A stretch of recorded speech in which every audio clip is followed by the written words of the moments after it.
It's expensive, guys. We all know it. I don't need to reiterate it or remind you. Today, I'm gonna talk to you about saving money on groceries. I've been broke for a lot of years. I grew up pretty poor, and for most of my adult life, I was living paycheck to paycheck through a combination of capitalist forces and a few of my own bad decisions. And so I learned to eat good, healthy, delicious food without spending a lot of money on it. You'll notice I'm gonna use some very fancy kitchen tools in this video. Those are not necessary to prepare good food. I'm using them because I work in a Japanese kitchen knife store and I like nice things. But sometimes I've even had to eat cheaply because I spent too much money on fancy kitchen knives or other stuff. But what you need is, a frying pan, a pot, a sharp knife, and a cutting board. And you can have a few other pieces of basic equipment, but you don't need a lot to cook well.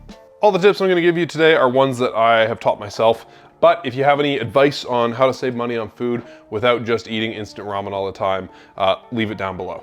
We're gonna be making a soup today. This is one I make often, primarily because it's healthy and delicious, but it's also one that can be made pretty cheaply. We went to Co-op, shout out Calgary Co-op, they pay their staff well, they have pretty good prices. All my homies hate Loblaws, but we've got a few things that we bought for about $24. Not too bad, that's Canadian dollars. We got some chicken stock, we got some kale, we got some green peppers, some garlic, and some ground pork. A few things from the pantry. We're gonna use a couple of spices, some onions, and some dried chickpeas. All in all, hoping to make about 12 servings of this soup for about $30. That's, I don't know what, like $2.50-ish a serving, which I think is pretty reasonable. Tip number one, buy dried legumes, not canned. Legumes are high in protein and fiber. They're great for you. They're also very filling. So they're a good way to bulk out a meal. Even if they're not the feature of the dish, you can sneak them into almost anything. We saw about 2 pounds of dried chickpeas for $5.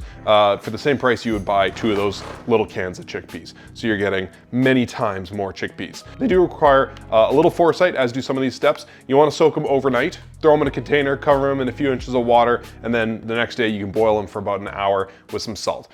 It takes a little extra work, sure, but it saves you a ton of money and they taste way better. All right, our chickpeas are soaking overnight. I actually forgot to soak mine overnight.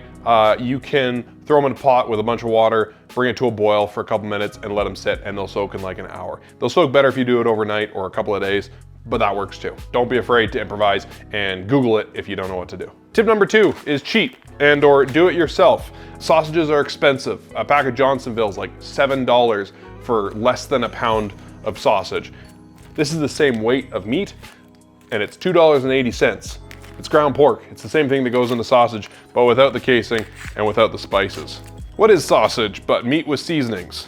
That's it. That's all there is in sausage. There's sometimes other stuff like water and casing, obviously. But in this case, I don't need it to be sausage shaped. And if you really want it to be sausage shaped, just make yourself little like sausage logs, right? Don't be afraid to improvise. Sometimes we have McDonald's at home, really does mean we have McDonald's at home, and a homemade McDonald's is good enough. I normally use spicy Italian sausage for this recipe, so I'm taking ground pork and I'm adding the flavors that are in Italian sausage. In this case, pepper, salt, oregano, chili flakes, ground fennel. Throw in other stuff if you want to, I don't care. And now we mix. I've been accused of being a hipster many times, especially on the internet. And you know what, those people aren't wrong, but I don't make my own sausage and mustard and kimchi and all that stuff because I want to feel superior. I make it because I'm cheap and because it tastes better. These days I do a lot less of that stuff because I'm a parent and I'm a lot busier. So if you don't have the time or energy to do this, I don't blame you. You also don't have to do it all yourself, right? Bread is cheap. You don't have to make bread from scratch. Sausage is not cheap. And what I'm doing right now takes a couple of minutes and a few ingredients. I happen to really like Dijon mustard, but it's overpriced. So I make mustard at home. I found a recipe on the internet. I buy mustard seed at the store. It takes almost no work and it's really good. Try to find those areas where it's worth it to spend a little bit of time to save a lot of money. Now, another tip when it comes to spices, if you are broke, you may not have all of these fancy spices in your kitchen.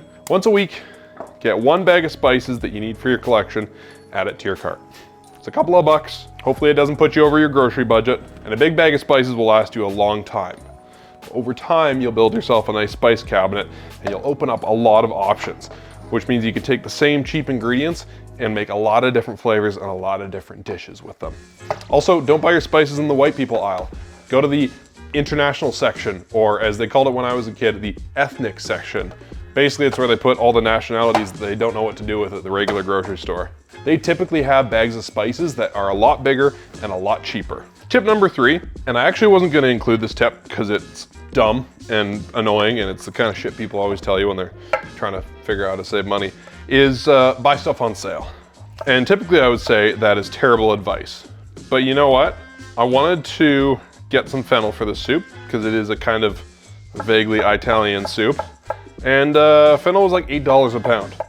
And then I saw these green peppers on sale for like a couple of bucks. Real cheap. And normally I don't put green peppers into this soup. But you know what? I do today because I'm trying to save money and they're cheap and fennel isn't. So don't be afraid to improvise. If you have a script in your head, you don't have to stick to it. Obviously, there are things that don't work well together, but this is a very green, herbaceous soup with lots of spices. Green pepper is gonna fit right in. Don't throw away parts of your vegetable. Sure, you're gonna throw away the skin of an onion, although you can just throw it into stock. You are gonna take a little bit of the carrot off because part of it is just a woody stem that you don't wanna eat. But as much as possible, you should try to use everything you can. Take kale, for instance.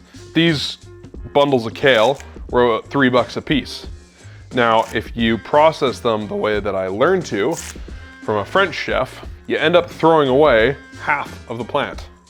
That's stupid. So all I do is I strip off the leaves and the stem because these are very different parts of the plant and you need to treat them differently. This stem has long fibers that run through it. So if you just bite into it, kind of like celery, it's gonna be unpleasant to eat. It's gonna be stringy and woody. But if you cut across that grain, you break those fibers up into really short pieces. And that instantly tenderizes it. It's the same as cutting meat against the grain. And because this is a tougher, denser part of the plant, it just needs to cook longer than the leaves. The leaves cook quite fast. Kale's a hardy leaf, but you can still cook it in a couple of minutes. The stems need several minutes longer. So I'm gonna sweat them off with my onions and peppers, and then I'm gonna add the leaves later on. Not that much extra work, and I've just doubled the yield. Probably even tripled because the leaves cook down to almost nothing. These stems have flavor, they got nice texture in your soup, and they got fiber, so they're good for you. It's the part people normally throw away, and it's just doubled the volume of my green peppers there. Mamma mia, olive oil is expensive. Consider getting a Costco membership. You can spend way too much money at Costco, but if you're smart and you only buy the things that are way cheaper there, it's worth it. 12 hours of sizzling sausage ASMR to relax the study too. This part's gonna take a while.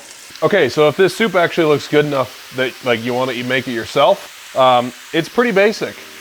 It's 2 onions, a couple of bell peppers or fennel or whatever, celery, don't care, kale stems, sweat it all off in some oil, throw in some garlic, brown the sausage ahead of time or don't, throw in the kale leaves, and then throw in some chicken stock and cook it all. Make sure you salt it. Put the chickpeas in near the end if they're already cooked.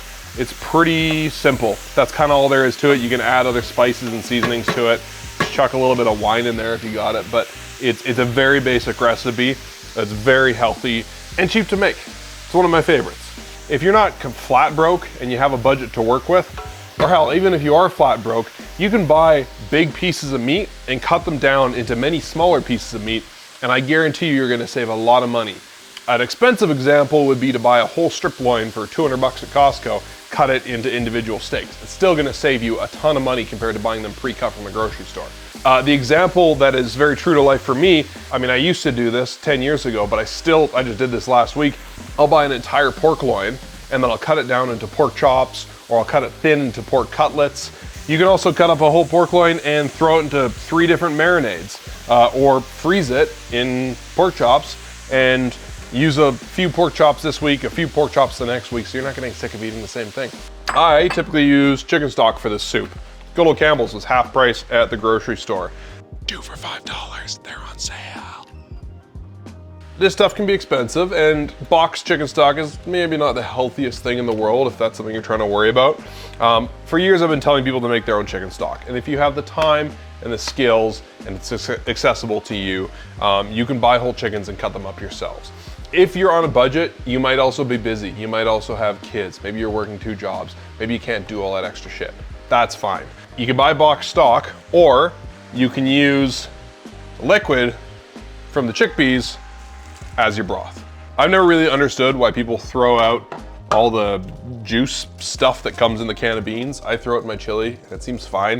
It seems to add flavor. But if you are low on funds and you don't want to use just plain old water, the water that you've cooked your dried legumes in is actually full of flavor.